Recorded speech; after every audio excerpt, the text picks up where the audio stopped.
I was just talking? I'm just talking? We have a question right Okay, yes. Hi!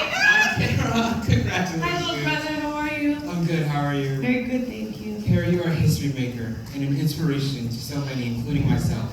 I don't know who or what inspired you to pursue theater. So I was a mime when I was 5, and I took that class. It was like after school program at the 92nd Street Y. I took this class because my brother was also in the class, and it was like sort of a bridge class, and like it didn't really matter like how old you were, like just kids could just come and do mime. And his teacher, Zahava, she nurtured me, and she poured into me, and she really made me love performing. And so we would perform at the 92nd Street Y, we would perform at nursing homes, at schools, things of that nature, and I just became very just in love with the act of pretending and the act of being in a space with nothing there. And yeah, and then I just continued, and I did musical theater when I was a kid, and you know, in El Barrio and with Liza Castro Robinson, and she also poured into me, and there's been so many people who have just poured into me as a performer, as a young performer. And I think that when you have support like that, when you have people who want you to believe in your dreams, their dreams actually become very much closer to a reality. And I just continued to do it because I loved it so much. But I don't know if I would have loved it as much if those people weren't. And my parents were just like, "What do you want to do? What's your thing?" You know. And so like it was just about keeping me busy. You know, I'm a New York City kid, so it's just about keeping me busy and occupied. And those people poured into me. That was a long-winded answer. I'm sorry, but that's. Thank you, congrats. Thank you. Hey Kara, Andy Lefkowitz here, right in the center. Broadway News, how's it going? Congratulations. Thank you so much. Over the past 3 years, you've been recognized by the Tonys for 3 drastically different roles. Why is it meaningful for you to win your Tony for Fully Victorious as kind of a culmination of these 3 sets of recognition? Well, you know, it's like, you know, there's a thing where you kind of like, you know, like, this is gonna sound weird, but like the analogy to me is like a cured. I'm not gonna go there. Everything means everything, and like if it wasn't for Lynn Nottage and Kate Risky, I wouldn't have been introduced into the Broadway space. So that is like an immense like appreciation, gratitude, and so many thanks to them for seeing something in me to be Letitia in Clyde's. And if it wasn't for Martina Mayock and Joe Bonnie, I wouldn't be, you know, I wouldn't have come back into the Broadway space. And Jess and Cost of Living was, you know, I mean, these and sorry, I can't, my thoughts are all over the place, but thank you. And now Ludi Bell, Gussie Mae Jenkins, Ozzie Davis, Kenny Leon. It feels like everything, it led up to this moment. You know, even C.A. Johnson, Alden Alley Portman's pre-pandemic, Jeff Augustine, New Englanders, Stephen Alley Girgis, Halfway Bitches Go Straight to Heaven. I mean, Ione Lloyd, Pretty Hunger, that was at Public Studio. Yes. I mean, Sangushi Khan, Sinking Ink, like every moment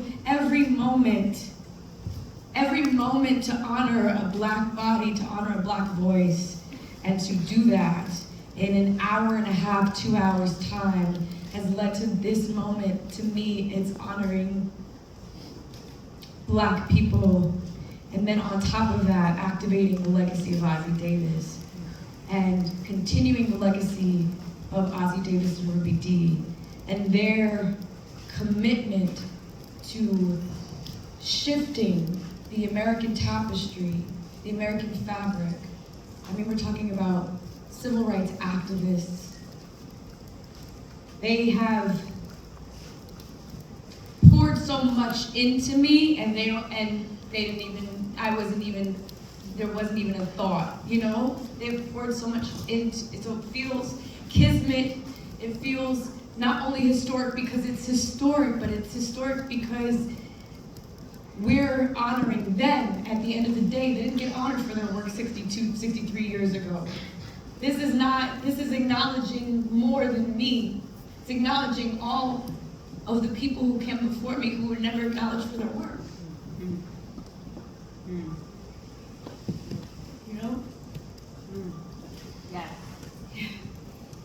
Hey, Kara. Hi, Shoshana. I'm Shoshana with the Show, asking my dear friend Kara Young, a 3-time Tony nominee, first-time Tony winner. Congratulations, my friend. Thank you. The way that this room erupted when your name was called, it was electric in here, and then we could see on the telecast how everyone in the audience was as excited to cheer you on. You have been such a stronghold in this Broadway community. How does it feel holding your first Tony Award? It feels, not to go back, but it feels larger than me. It feels larger than me because of the stories that I've been, had the opportunity to tell.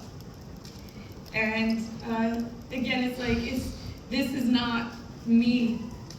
This is the makeup of many, many, many, many, many people, and especially the sacrifices of mom and dad. So holding it, it's probably gonna go in my parents' house, because like everything, everything is there. So because they sacrificed a lot for me, and in a way not even knowing it, because like for a long time it's like, Kara, are you getting paid for that job? But they just really they supported me when I said I wanted to do this. Hi, Kara. Hi. How you doing? We all legitimately, I hope you hear that when we say that we exploded in this room. And even the people that were on stage speaking, we all took a moment for you because you have been so incandescently present in this industry since the shutdown. But that wasn't the start of your career. Who would you like to shine a spotlight on in the off-Broadway and regional sphere who's doing the good work but isn't getting the attention they deserve right now? Wow. What a lovely question. There's so many playwrights that I love and that have literally poured into me. And I say this wholeheartedly, I am grateful to have worked with every playwright, every director, and every cast that has been a part of my theater makeup, right? But I would love to shine a spotlight on Sanguji Kam, who is the creator, starring also in Sinking Ink, a play that was done 7 years ago at the Flea and was also done at the Alley Theater. And we had a short run at Apollo's Victoria Stages. And I just want to shed a spotlight because it's someone who has worked incredibly hard on this play. This is like 10 years in the making. I first read the play in 2015 with the Emerging Writers Group that Ione Lloyd was also a part of, and that is how I met Sangu through Ione. And I love him, and I respect his work, and I respect the fact that Sinking Ink is a play that is set out to heal. It is set out to heal, and it expresses all of our infiniteness, and and there's so much more. That's just an immediate response. There's so many more playwrights, there's so many more people, but Sanguji Kam. Thank you. 2 more questions. We have Gerald from Florida. Hi, Gerald. Hi. Congratulations. Thank you so much. Thank you. So you spoke beautifully about the legacies in this play, in your life. you know, the people who've come before you and honoring them, and about Ruby Dee and Ozzie Davis. So is there something you hope you would love to tell them or ask them at this moment? You know, I think like not to answer the question selfishly, but it's a hope in doing the work justice, right? You know, as actors, we walk into a workshop and we want to serve the play in all of its truth, and with every nook and cranny on the page, every space between, we just want to serve the playwright. And you know, it just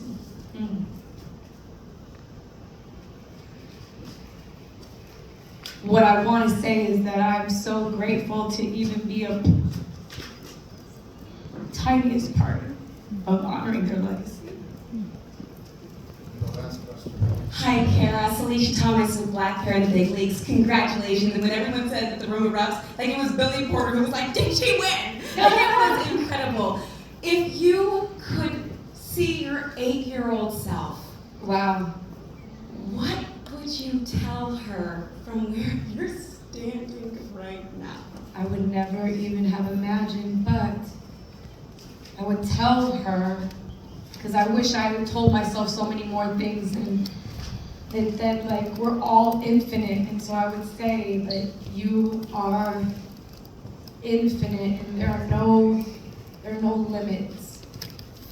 And Linda, wait, Linda. Hi. Yes, that's my word. All right. Sorry to take more time, but I love you so much. You know I love you too, Boo. And you know I've been following your career for forever, been your supporter for forever, said this is the one to watch for forever. You're amazing. Thank you. You kept saying to me every time when it came to this play, you wanted to be that person that carried on the legacy of Ruby Dee, who was your idol. And here you are standing with a Tony, doing the role that she originated 62 years ago. I'm sure she's looking down and she's smiling. But how do you feel? Because you're an amazing, amazing actress. Thank you. You're gifted. You care. You're loving. Thank you. And all of that goes into the performances that you do. That's why you move everybody. That's why, as people have been interviewing you and you've been crying, the people in this audience have been crying. The reporters have been crying. Because that's the type of person you are. That's how you affect people. But how are you doing? And how do you just manage to stay so pure and so real with everything that's happening in your life? Thank you for saying that. You know, when, you know, my mama keeps me super grounded. my family keeps me super grounded, and but I also think that the work at the end of the day is the most important thing.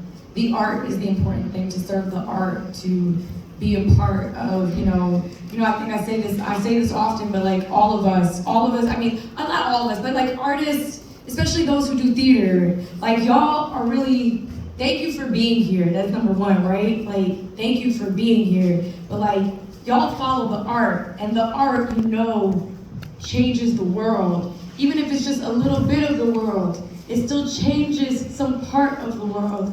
And I feel like I have to continue to understand that the plays, the pieces of art, whether it's a play, whether it's a song, whether it's a painting, it's responding to the world. And as an artist, to be of service to that feels incredibly important to me.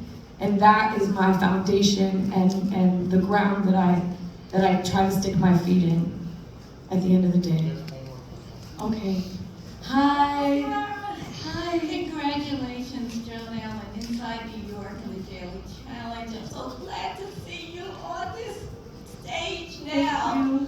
It's been many years, and you have graciously put a spotlight, not that it was needed, on, of course, the legacy of Ozzie and Ruby Davis, and how, Ruby Dee, I should say, and Ozzie Davis, and how it's so important to honor them.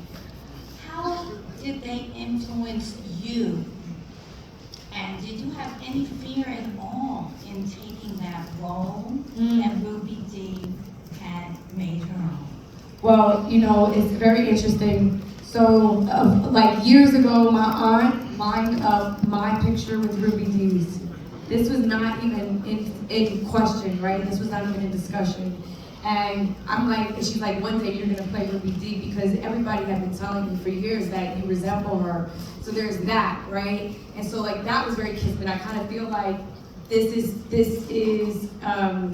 people have been manifesting this for me in a wild way. People have been praying over me for this. And when this happened, I literally was like, there can be no fear. You have to listen and honor. And that was it. You know, of course, doubt slips in, you know, like a waterfall at times, but you have to listen and honor, and it was about honoring. Ruby Dee's a Harlemite like me. Ruby Dee actually used to live around the corner from where I live right now. Like, there's so much kismet, there's so much things that sort of are inexplicable that I actually can't